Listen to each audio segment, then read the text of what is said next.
She's lost her children and fled her village with her grandchildren. Now Nibol says she doesn't hold much hope of getting to bury them. She says government soldiers attacked her village, forcing her to leave. I used to live in Ui but got displaced by the army when they came to our area and attacked our village. They've killed so many people, including my children and their father. Nibol is one of thousands of civilians who have been displaced in the past few months of the conflict.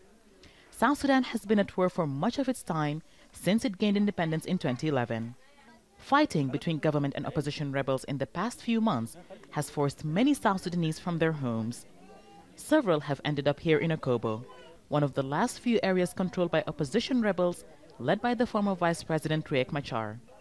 But there are problems here too, including shortages of food and medicine. Many rely on fishing, but the conflict has made it hard for them to access parts of the river.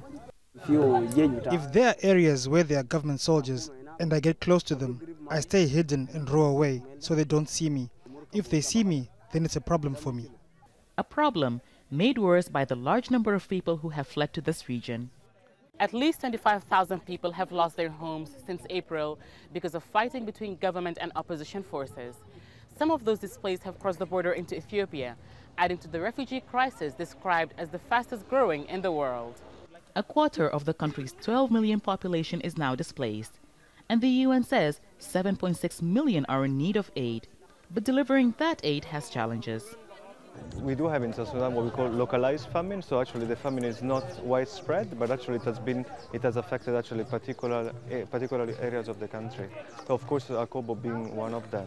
Humanitarian access is one of the main issues actually that we face in South Sudan, not only in Akobo but overall in the whole country. As fighting and displacement continues, and despite warnings from the international community and the UN, South Sudan's government has announced it plans to hold a presidential election next year as part of the 2015 peace deal it signed with the opposition. We are implementing the agreement as it came. We are waiting for the IGAD and the AU and the UN Security Council to tell us what do we do from here. For us, we say we are going for elections. But for many South Sudanese who have been displaced like Nibol, a presidential election is the last thing on their minds. Hiba, Al Jazeera, Akobo, South Sudan.